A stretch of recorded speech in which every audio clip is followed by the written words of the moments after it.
আচ্ছা, আজকের এই বিশেষ আলোচনায় আমরা দারুণ একটা গল্প শুনব। এমন একটি গভীরভাবে স্পর্শ করা রূপান্তরের গল্প, যা আসলে আমাদের চোখে আঙুল দিয়ে দেখিয়ে দেয় যে জীবনের সবচেয়ে বড় পরিবর্তনগুলো সবসময় নিজের ভেতর থেকেই শুরু হয়। আজ আমরা জানব কাজুর গল্প, কিভাবে তীব্র উপহাস আর বঞ্চনার শিকার হওয়া একটি মেয়ে নিজের চেষ্টায় সফলতার চূড়ান্ত শিখরে পৌঁছেছিল। তো চলুন শুরু করা যাক। গল্পটার শুরুটা কিন্তু বেশ কষ্টের। আমরা শুরু করছি কাজুর প্রতিবেশীদের অত্যন্ত রূঢ় আর নিষ্ঠুর কিছু কথা দিয়ে। এই কথাগুলোই আসলে কাজুর জীবনের শুরুর দিকের নির্মম বাস্তবতাটাকে তুলে ধরে। একটু ভেবে দেখুন তো, প্রতিদিন ঘুম থেকে উঠে যদি আশেপাশের মানুষের কাছ থেকে এমন অপমানজনক কথা শুনতে হয়, তাহলে একটা মানুষের মানসিক অবস্থা ঠিক কতটা বিপর্যস্ত হতে পারে। আর ঠিক এখানেই আমাদের আজকের আলোচনার মূল চমক, কিভাবে এই সীমাহীন উপহাস আর প্রতিনিয়ত খোটা শোনার জীবনটাকে কাজু সম্পূর্ণ উল্টে দিল। কিভাবে একজন দরিদ্র তরুণী নিজের ভাগ্যকে নিজের হাতে নতুন করে লিখল, সেটাই আজ আমরা ধাপে ধাপে এক্সপ্লোর করব। পর্ব ১, অবহেলার জীবন আর সমাজের উপহাস। চলুন দেখে নিই পাহাড়ের বুকে কাজুর শুরুর জীবনের আসল চিত্রটা ঠিক কেমন ছিল। ছোট্ট ওই বাঁশের ঝুপড়ির ভেতরের অবস্থাটা দেখলে যে কারো মন খারাপ হবে। একদম পরিষ্কার একটা বৈপরীত্য। একদিকে তার বাবা কাসিম এবং বয়স্ক দাদি বেঁচে থাকার জন্য দিন-রাত হাড় ভাঙা খাটুনি খাটছেন, আর ঠিক অন্যদিকে ২০ বছর বয়সী কাজুর তীব্র অলসতা আর সমাজের অবিরত উপহাসের ভারে রীতিমতো জর্জরিত। পাহাড়ি মেয়ে হওয়া সত্ত্বেও একটু হাঁটলে এসে হাঁপিয়ে উঠত, আর সারাদিন শুধু খাওয়ার প্রতি তার এই যে আসক্তি, এটা পুরো পরিবারের জন্যই ছিল এক বিশাল দুশ্চিন্তার কারণ। এবার আসছি পর্ব ২-এ, ভয়াবহ পাহাড়ি ঝড় এবং এক নতুন জেদ। প্রত্যেকটা হিরোর গল্পেই তো একটা টার্নিং পয়েন্ট থাকে, তাই না? কাজুর জীবনে সেটা ছিল একটা ভয়াবহ প্রাকৃতিক দুর্যোগ। রাতের ওই ভয়ঙ্কর পাহাড়ি ঝড় তাদের পরিবারকে আক্ষরিক অর্থেই পথে বসিয়ে দিয়েছিল। চোখের পলকে জুম চাষের ফসল সব শেষ, পাহাড়ের মাটি ধুয়ে মুছে সাফ, আর গবাদি পশুগুলো কোথায় যেন হারিয়ে গেল। এক রাতের ব্যবধানে তারা যেন পুরোপুরি নিঃস্ব হয়ে গেল। সাধারণত এমন বিপদের দিনে মানুষ তো মানুষের পাশে দাঁড়ায়, একটু সহানুভূতি দেখায়, কিন্তু কাজুর বেলায় ঠিক উল্টো। এক প্রতিবেশী হেসে তাকে এই নিষ্ঠুর খোঁচাটি দিল। কিন্তু জানেন মজার ব্যাপারটা কি? এই কথাটাই যেন ম্যাজিকের মতো কাজ করল। কাজুকে ভেঙে ফেলার বদলে তার ভেতরে এক অদম্য জেদ আর সংকল্পের আগুন জ্বালিয়ে দিল। এবার ঘুরে দাঁড়ানোর পালা।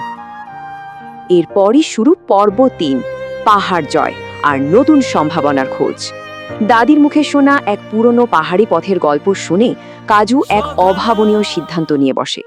সে ঠিক করে যে সে পাহাড় বেয়ে ওপরে উঠবে, আক্ষরিকভাবে তো বটেই, আর নিজের জীবনের রূপক অর্থেও। এই যে পরিবর্তন, এটা কিন্তু কোনো জাদুর কাঠির ছোঁয়ায় রাতারাতি হয়নি। প্রথম দিন সে অর্ধেক পথেই হাঁপিয়ে গিয়ে বসে পড়েছিল। দ্বিতীয় দিন সে বুদ্ধি করে খাবার কমিয়ে নিজের স্ট্যামিনা বাড়ানোর চেষ্টা করে। তৃতীয় দিন সে হোঁচট খেয়ে পড়ে যায়, কিন্তু আবার উঠে দাঁড়ায়। এভাবেই সপ্তাহের পর সপ্তাহ ধরে নিজের সাথে নিজে যুদ্ধ করে এক অবিশ্বাস্য অধ্যাবসায়ের মাধ্যমে সে নিজের শারীরিক সীমাবদ্ধতাকে জয় করে নেয়। এত কষ্ট, এত অধ্যাবসায়ের ফল কি হলো জানেন? সে আবিষ্কার করলো এক লুকানো উপত্যকা বা হিডেন ভ্যালি। এটা ছিল একদম দুর্গম একটা পাহাড়ি চূড়া, যেখানে সচরাচর কেউ যেত না। আর সেখানে ছিল বুনো কমলা থেকে শুরু করে হরেক রকম অচেনা টক মিষ্টি ফলের এক বিশাল প্রাকৃতিক ভাণ্ডার। এই আবিষ্কারটাই তার সামনে এক নতুন দিগন্ত খুলে দিল। চলে আসছি পর্ব ৪-এ, কঠোর পরিশ্রমে রূপান্তর এবং অসাধারণ এক পরিবর্তন। এই ধাপে আমরা দেখব কিভাবে কাজু তার এই সাধারণ একটা আবিষ্কারকে রীতিমতো একটা দারুণ ব্যবসায় রূপ দেয়। এই ধাপগুলো একটু খেয়াল করলেই কাজুর অসাধারণ ব্যবসায়িক বুদ্ধিমত্তার পরিচয় পাওয়া যায়। সে কিন্তু শুধু জঙ্গল থেকে কাঁচা ফল এনে বিক্রি করেই থেমে থাকেনি। সে ফলগুলো শুকানো শিখল, প্রসেসিং করে দারুণ সব আচার বা মশলা বানিয়ে প্যাকেট করতে শুরু করলো। এমনকি স্থানীয় বিধবা নারীদের সে কাজে লাগালো এবং শহরের বড় বড় ব্যবসায়ীদের সাথে বেশ চড়া দামে চুক্তি করে ফেলল। রীতিমতো একটা গেম চেঞ্জার। আর এই অবিশ্বাস্য কন্ট্রাস্ট বা পার্থক্যটা একবার দেখুন। পাহাড়ের দুর্গম পথে নিয়মিত ওঠানামা, কঠোর পরিশ্রম আর মাপা ডায়েট, এইসব মিলে তার শরীরটাকে পুরোপুরি বদলে দিল।